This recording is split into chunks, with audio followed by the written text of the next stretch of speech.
So in part one of the respiratory system, we looked at how breathing works and how the diaphragm, this muscle below the rib cage, when it contracts, it lowers, which increases the volume inside the lungs, which decreases the pressure, causing air to rush in. In part two of the video, we started to look at what structures it passes through: the nasal cavity, the pharynx, and then in that pharynx we have, or I'm sorry, and then the larynx, and then within that larynx we have the vocal cords, and then on the top of that larynx we have the epiglottis. And that's where we left off. So we're going to continue our journey following the movement of air down, and with this next part, we're going to get down into the lungs finally. So we were in the larynx, and the next structure that the air passes through is what's called the trachea. And so the trachea is this main passageway that air uses to get down to the lungs. And you can feel this trachea. You'll notice these little rings of cartilage on your own neck. If you just feel the front of your neck, that is the trachea. It makes you feel kind of exposed, doesn't it? Now note that these rings of cartilage are shaped like the letter C, and that's because they're open on the back side. It's not as rigid on the back. That's because this structure called the esophagus is right behind the trachea, and the esophagus moves food through there.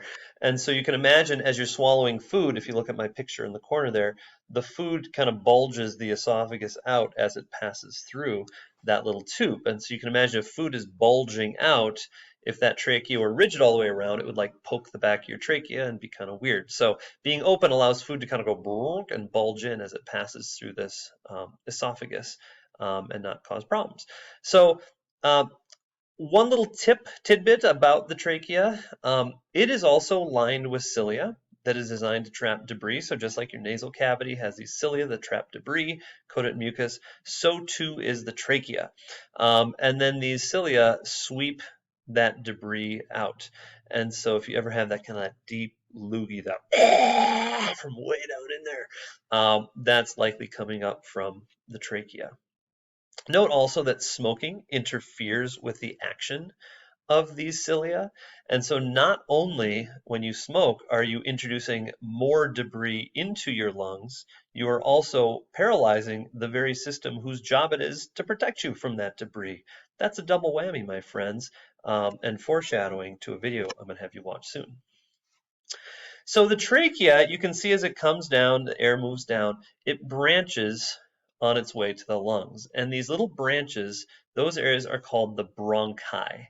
The singular form of that word is bronchus, but collectively the plural form is bronchi. And here's another diagram that shows those bronchi branching. And then the bronchi branch into even smaller tubes called the bronchioles, which are these little smaller tubes. The purpose of all of this branching is to increase the surface area of the lungs.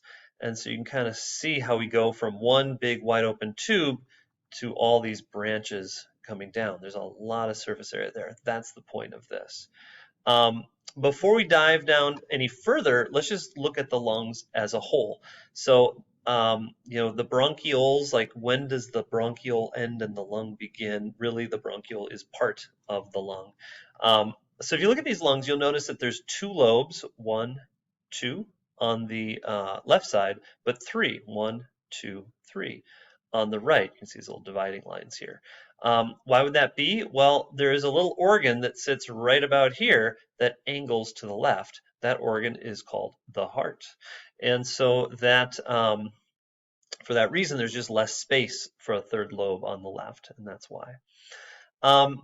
Other interesting thing about the lungs is it's surrounded by 2 layers of connective tissue that together are called the pleura. Now, the pleura are actually very interesting. If you look at this diagram, this is a cross-section of a person. Basically, imagine someone just sliced in half down the middle.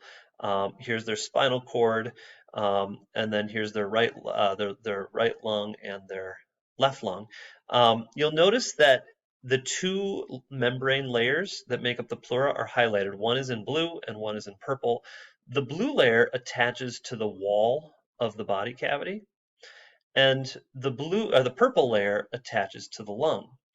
And this helps the lungs inflate and deflate because as the chest cavity expands, if you look at my hands in the window here, this is hard with a mirror, but the blue and the purple layers sort of slide past one another as you inhale and exhale. So because the blue is going to stick with the body wall, which is expanding, while the purple is going to stick with the lungs, which are not attached to that body wall. So the pleura basically help the lungs inflate and deflate. The bulk of the lungs, though, are made up of what are called alveoli, and these are really important. These are tiny sacs where gas exchange takes place. So you can see the bronchiole that we discussed earlier coming down, and these bronchioles end in these little clusters of air sacs. These are the alveoli, and that is where the blood is able to pick up that oxygen and exchange it for the CO2. We're going to talk more about that process of gas exchange in our next chapter on the circulatory system, but for now, the alveoli are there for gas exchange. Now, I mentioned earlier the importance of surface area, and because you have so many of these tiny, tiny, tiny little air sacs, these tiny little alveoli, the surface area of that is about 3/4 of a tennis court, which is huge. And so by having lots and lots of little air sacs, that allows you to get much more surface area for gas exchange than if you just had, for example, 2 large balloons in the lungs. So that is it for the respiratory system. There is one more video that I'm going to have you watch, kind of a fun little demonstration on that you're going to actually see a model of a lung in this and kind of see what I mean when I say these little alveoli fill up with air. And then homework 6A is not due yet. Again, that will be a separate day's assignment. So that's all I got. Thank you.